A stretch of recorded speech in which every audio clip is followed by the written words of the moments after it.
There are things you can do today to make your life better.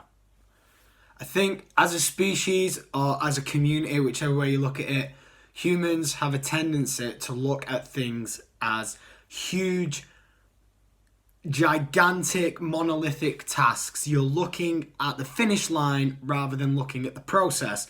So if we want to use the example of, say, someone who wants to lose a bit of weight, they will look at it like, I need to get this fit right now, do it, boosh. I can relate to that in terms of how I dealt with anxiety and stuff like that. I didn't see it as small incremental steps to getting better. I originally saw it as an end goal. So if I can't handle a 12-hour shift, then I can't handle work. Full stop. If I can't go backpacking for 6 months around Southeast Asia, I can't go on holiday at all. Full stop. This isn't the best way to look at things. You should look at your tasks in life. You should look at your progress to getting better as small incremental steps. Now, again, I'm going to stick with the anxiety example because that's one that's personal to me and I know a lot about it. So the biggest achievement I ever accomplished in my life was when my anxiety was at its peak and I couldn't leave the house for about 6 months. I didn't really leave my house at all. And my life was getting smaller and smaller. My bedroom had everything I needed to get through the day. And I'd only really leave it to like eat and go to the toilet, and that was it. I wasn't in a good spot. The biggest accomplishment of my life was one day I decided to try and fight against this agoraphobic feeling. And it was a summer's day, but I got all wrapped up in like big coats and scarves and hats. And like I went out and it was like a 15-minute walk to where my mum was working at the time. I was still living with my mum at the time. And I walked there and I just went in and I said hi to her and she was like super shocked to see me. And then I went home and I had a microchip butter with some Bernard Matthews wafer thin turkey ham because I was still eating ham back then. And that was like the biggest accomplishment. And it was such a small thing when I look backwards now. I mean, I've mentioned it before. I went backpacking around Japan for 2 weeks. Around Japan, that's miles away. That's so far. And that was a huge accomplishment. Don't get me wrong. I am not trying to put that down, but that small thing, that little 30 minutes, because that was the first step. That was the first step towards where I am now. And that's the point. You look at, say, a mountain, and you think, that mountain's huge. I could never climb that mountain. But all that mountain is a series of small steps. Just a series of individual steps, and then eventually you're on top of the mountain. No one runs at the mountain, leaps, does 3 backflips, and spins in the air and lands on the peak of it. They have to go through a series of small steps. And you can use this for anything. You can use this kind of mentality for pretty much anything. So we've mentioned about people losing weight. So if you think, I want to lose some weight, I'm fat, I'm not healthy, I don't feel good about myself, don't kind of like throw yourself in at the deep end. I mean, if that works for you, that's fine. But I know for myself, and I know a lot of other people I've spoke to, like, it doesn't work in that way for them. And I imagine a lot of people are like that. But if that's not the case, and you can kind of cold turkey, ultimate warrior, that stuff, then more power to you. But you just have to make small incremental changes. So I have a cousin and he used to be very large. The first thing he did was just like, right, I'm not going to have any fizzy pop anymore. And that was his first step. And now he's the pinnacle of fitness. He's slim, he's healthy, he looks great. I'm a bit jealous because he's rivaling this handsome face. But that's the point. He did a first step. I'm not going to have any pop. No fizzy pop. So you could do the same, like, I'm not going to have any chocolate. Or I'm going to walk to work. Or if you get a bus to work, say your work's like miles away, I'm going to get off a couple of stops before I make that last little walk. There's small things you can do. And I know like the world is intense and the world is busy and no one feels like they've got any time to do anything, but you do. You have small amounts of time to do things. And even these small little segments that you can fit into your day will be helpful. Anything is helpful. If you did 1 push-up a day, That'd be better than doing no push-ups a day. This is my point. So, like I say, you can use this for anything. So say you've got some financial issues. Say you're out of work and you can't seem to get a job, or you're struggling to get a job for whatever reason. You see that end goal like, well, I can't get a job, so therefore I can't get a job. But there's things you can do. There's small things you can do.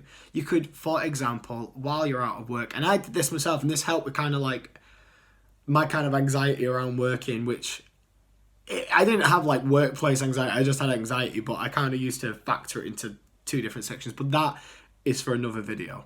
I did some volunteering. I did a little bit of volunteering while I was on the dole, while I was on benefits. And I used that to help build myself up, get some skills, and help myself make my CV look a little bit better. So I volunteered at a PDSA. And at first, because my anxiety was so bad, I did half a day once a week. As soon as you do that, you can do half a day once a week. If you're not working, you can fit that in, surely. And that goes on your CV, and it looks like you're doing something. It looks like I am not lazing about waiting to find work. Not saying that people who don't have jobs are lazy. I know it's a tough situation. But when an employer looks at that, they look and they see this is a person who is doing something. We've mentioned fitness before. You could do small workouts in your day. Wake up. Even if you woke up and stretched for 5 minutes, that's going to make you feel so much better. You can do small workouts. I work out for like half an hour. There's this kind of idea that like you need to go to the gym for hours on end, and it's nonsense. Like, you got to work smart, work hard definitely, but like work smart more so, if that makes sense.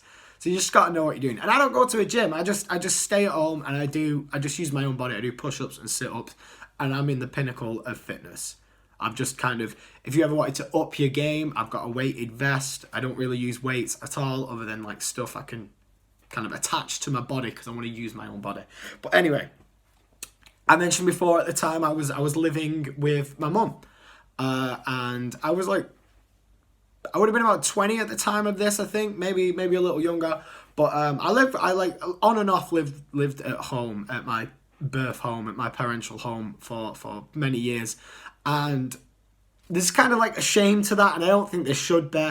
Like, if you're single and, you know, you don't want to waste your money on a flat, and you like your family and you want to be there and you want to be part of that, I don't think there's really any issue with staying at home. I know there's like a weird stigma, but if you wanted to move out, you need to, don't look at it as just like, I need to leave right away. It's like, what can you do? What can you do? You can take small steps. Look on websites at flats. Go to flat viewings until you find something you like. If it's a financial issue, we've already spoke about that. Like, work yourself up to a better position. These are small things you can do. Getting a job, we've mentioned. It works for anything. And I'm not saying, you know, there's not issues. I'm not saying this is a cure-all for everything. Obviously, there's issues. There's issues with getting jobs. There's issues with dealing with mental health.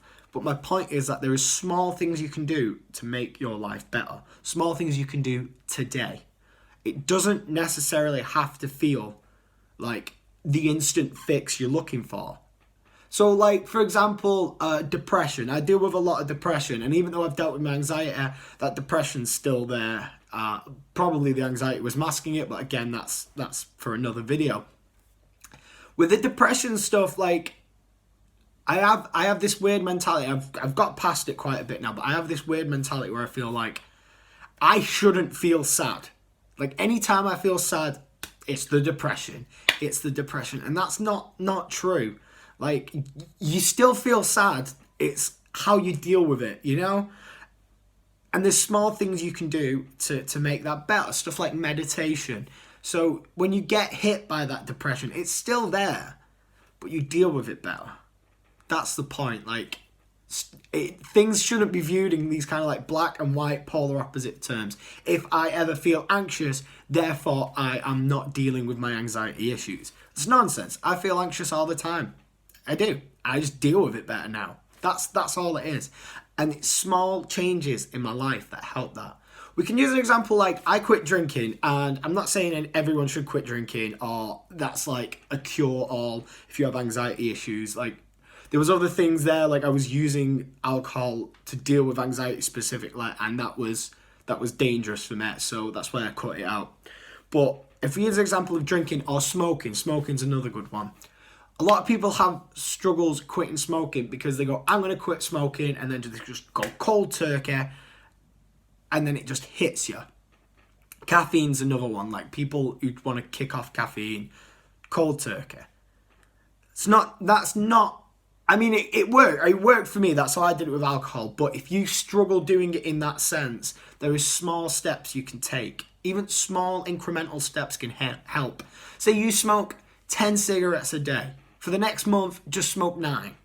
And then the next month, just smoke 8 a day. And work your way like that, slowly bringing it down. It doesn't have to be a quick, instant fix. Things like this take time, and if you put in the time and make the effort and take those baby steps towards it, it's going to be so much more helpful.